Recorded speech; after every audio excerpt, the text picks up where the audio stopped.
Le doy la bienvenida en el estudio al general Alejandro Gómez Vargas, comandante de la Primera Brigada de Infantería Independiente.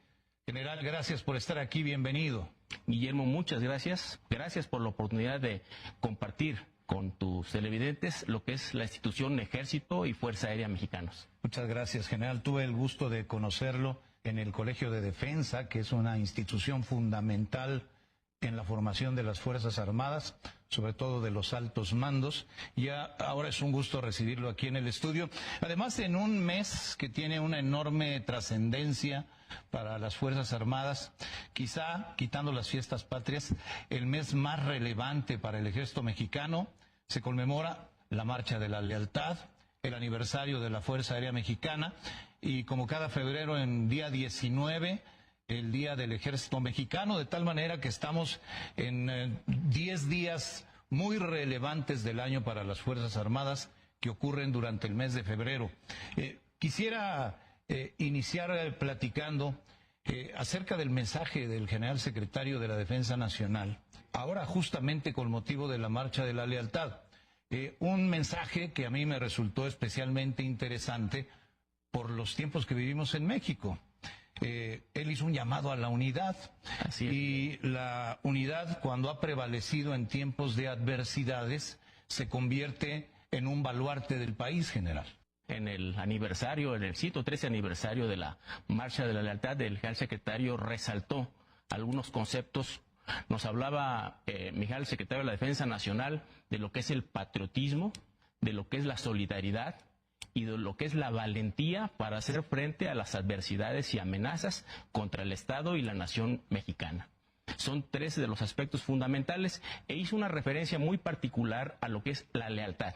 Una lealtad que compartimos las instituciones armadas. En particular, hablamos del ejército, de la Fuerza Aérea, 113 años de institucionalidad, 111 años por parte de la Fuerza Aérea, pero que es una lealtad, un concepto que identificamos que no es privilegio ni es exclusivo de los militares. Es un concepto que debemos compartir las mexicanas, los mexicanos, como nacionales de un Estado, de una potencia como lo es nuestro país. Y sobre todo cuando se enfrentan momentos de grandes desafíos. Y desafíos estamos enfrentando ahora, no solo internamente, en esta lucha permanente que se da contra la delincuencia organizada, sino también externamente, cuando desde otras naciones se presiona a México, pues lo que lleva, lo escuchamos ahora frecuentemente, a hacer expresiones de defensa de la soberanía, general. Hablamos de la defensa nacional porque la defensa nacional no es exclusiva de las Fuerzas Armadas. La defensa nacional es de un pueblo todo. E insisto, la defensa nacional, y está vinculada en ese sentido, nacional, porque hace un llamado a la identidad. A la identidad de los nacionales, a las etnias, más allá del territorio. Entendemos, por supuesto, que el Estado es la representación de la nación ante los organismos internacionales. Desde una perspectiva tradicional de la ciencia política, hablamos de pueblo, territorio y gobierno. Pero cuando hablamos de la nación, hablamos de la identidad, de la coincidencia de ideas e ideologías que tenemos los que compartimos una misma tierra. Y esto tiene mucho que ver con la formación de las Fuerzas Armadas, que siempre en la doctrina militar conlleva principios como la lealtad, de lo que estamos hablando. Justo se recordaba esta expresión de lealtad hacia el presidente Madero en el inicio de la decena trágica, que es como se le conoce a ese episodio de la historia. Pero también no solo la lealtad, sino el respeto institucional que se imparte y se conculca y se inculca a quienes siguen la carrera militar. El Ejército, la Fuerza Aérea, la Guardia Nacional, tenemos una ruta profesional, entendida como la trayectoria para el desarrollo educativo, que va de la mano con que se incluye en un sistema educativo militar y que va de la mano y acompañada de un sistema de adiestramiento militar. Nuestros planteles militares tienen identidad propia, pero compartimos un común denominador, que es la fortaleza y la formación educativa sólida, así como una educación axiológica formal que son traducidas en los valores y virtudes militares que compartimos los elementos de Fuerzas Armadas. planteles militares y, si me permites compartirlo, el desarrollo profesional en un sistema educativo y en un sistema de adiestramiento es lo que da la fortaleza a la Secretaría de la Defensa Nacional para cumplir sus 5 misiones generales establecidas en la Ley Orgánica del Ejército y Fuerza Aérea. Hablamos de la defensa de la integridad, independencia y soberanía de la nación, de garantizar la seguridad interior, de auxiliar a la población civil en caso de necesidades públicas, de llevar a cabo obras sociales para el progreso del país, así como que en caso de desastres, prestar auxilio para el mantenimiento del orden, la preservación de la vida de las personas y la recuperación de las zonas afectadas. Son nuestras 5 misiones fundamentales, 5 misiones generales que las tenemos establecidas en la Ley Orgánica del Ejército, Fuerza Aérea y Guardia Nacional, y el sistema educativo y el sistema de adiestramiento militar conllevan a la fortaleza de las mujeres y hombres que formamos parte de estas instituciones para poder cumplir con eficacia y eficiencia esas tareas. Quisiera preguntarle, aprovechando la oportunidad de esta conversación, ¿cómo se ha ido dando la integración de la Guardia Nacional hacia el conjunto de las Fuerzas Armadas, ahora bajo el mando de la Secretaría de la Defensa Nacional, pero en tareas que antes estaban reservadas únicamente para civiles y que ahora son llevadas a cabo por militares, lo cual representa pues un desafío para las Fuerzas Armadas? El Ejército, la Fuerza Aérea, la Guardia Nacional, tenemos interoperabilidad. Entendemos la interoperabilidad como la capacidad entre los componentes de diferentes Fuerzas Armadas para actuar en conjunto, con coherencia, en coordinación y con eficacia para el cumplimiento de la tarea asignada. Actualmente la Guardia Nacional, como parte de la Secretaría de la Defensa Nacional, es una fuerza permanente, es una fuerza militar permanente para la seguridad pública, integrada con personal militar, con una formación policial. Eso le da la profesionalización y la capacidad de actuar en el ámbito de la seguridad pública, más allá de lo que es Ejército y Fuerza Aérea. El Ejército y la Fuerza Aérea participamos también, por supuesto, en coadyuvancia a estas acciones de seguridad pública. ¿Cuáles diría, general, que son hoy por hoy? Vale la pena hacer un balance en este mes de festejos para las Fuerzas Armadas. ¿Cuáles diría que son los grandes desafíos que enfrentan las Fuerzas Armadas mexicanas?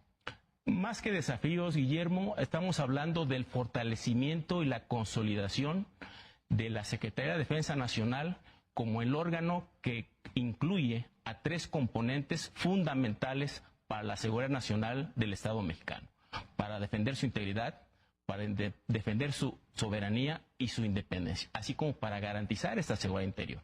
Hablamos de una condición que proporciona el Estado para garantizar la integridad, la independencia, la soberanía de la nación, la permanencia de sus instituciones, la salvaguarda de la población, así como la estabilidad política, económica y social. Y este concepto de seguridad nacional está vinculado con nuestra Constitución política. El artículo 89, fracción sexta, otorga a la Presidenta de la República la facultad y la responsabilidad de preservar la seguridad nacional y emplear a la Fuerza Armada Permanente, el Ejército, Fuerza Aérea, la Armada, la Guardia Nacional, para la seguridad interior y para la defensa exterior.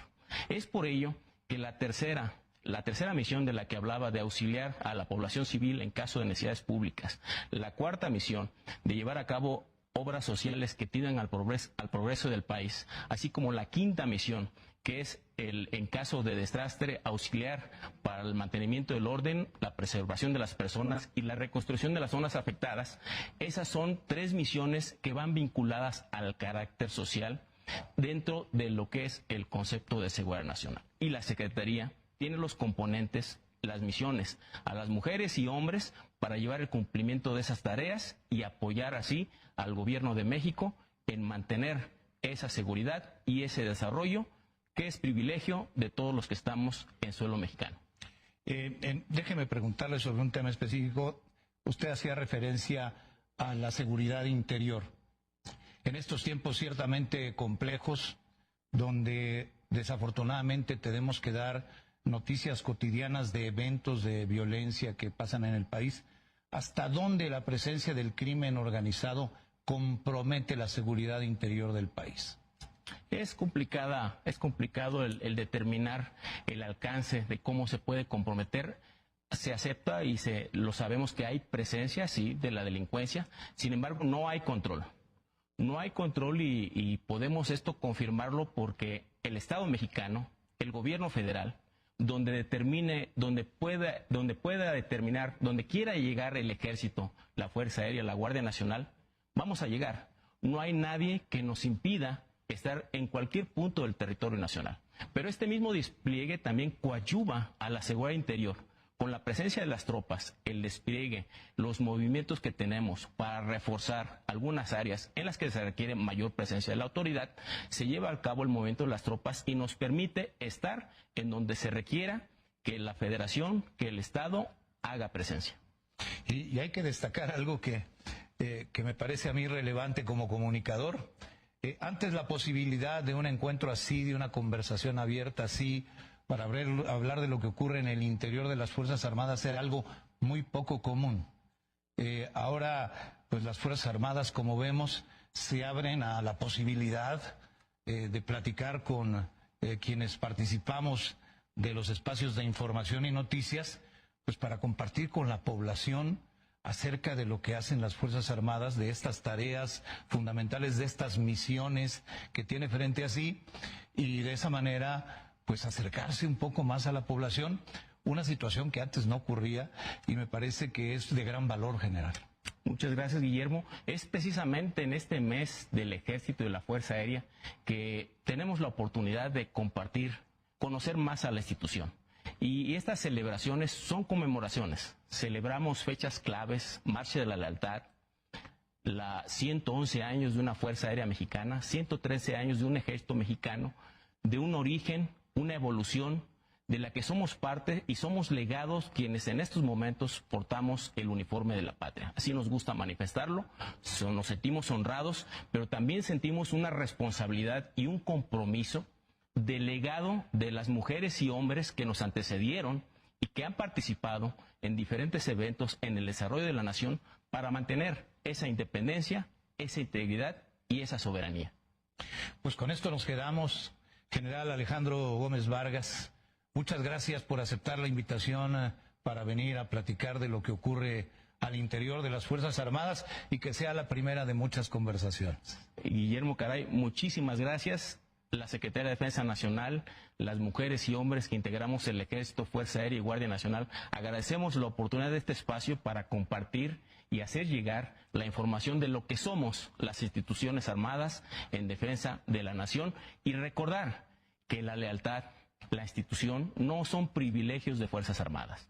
La compartimos todos como mexicanas, como mexicanos, que integramos una gran nación como lo es México.